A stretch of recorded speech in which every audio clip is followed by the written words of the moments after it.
Dr. Schneider, when Gore first approached you, what were the key unmet patient needs that you were looking for that eventually led to the development of the EXCLUDER iliac branch device?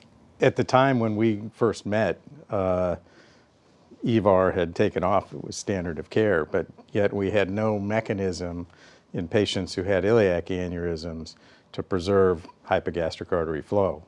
And in fact, the norm at that time was just coil and cover, and that was the unmet need. We needed a solution so that we could treat patients' aneurysms but still maintain perfusion to these critical arteries. Probably half of those patients, if you sacrifice the internal iliac artery, will develop some sort of hip or buttock claudication, which can limit their activity and really affect quality of life. And in a small number of patients, there can be catastrophic ischemic complications.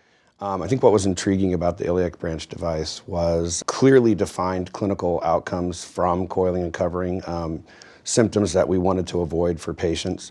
Basically, we were able to leverage the design elements of our already on the market for 15 years EXCLUDER device.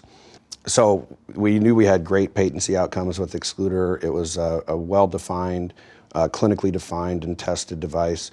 I'd say there's probably two major inputs that we wanted to incorporate based on physician feedback. The first was some degree of repositionability with the device. So that's where we developed that two-stage deployment system based on the sleeve technology with the C3 device. So you have the ability to rotate and move the device forward and backward as needed to gain access to the internal iliac artery.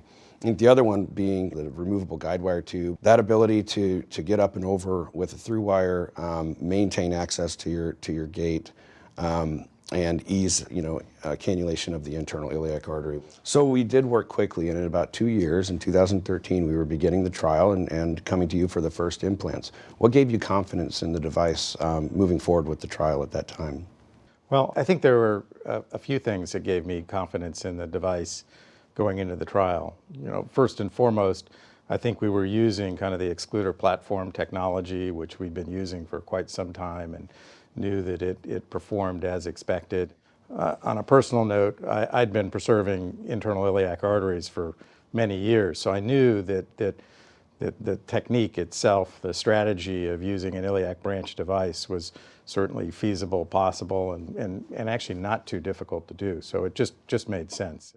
So you recently published the 5-year follow-up for the study. What were the clinical results that stand out to you from that trial and through the 5 years of follow-up in that manuscript? In the 5-year follow-up, what really stood out to me was really the durability. So that if we looked at loss of internal iliac artery patency, there was some. It was relatively modest. We had a 95% patency. All that loss was early on, and that if you had a good procedure, had a patent device out at your initial follow-up, then the likelihood was that that device would continue to perform well out through 5 years now. What are your thoughts on bilateral iliac treatment and how follow-up looks for them?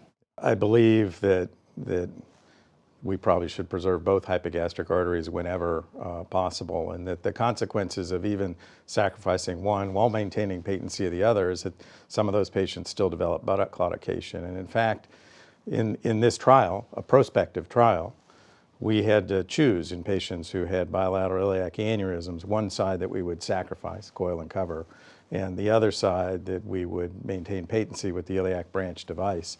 And true to form, a third of those patients in whom we sacrificed an internal iliac artery in a prospective study developed buttock claudication.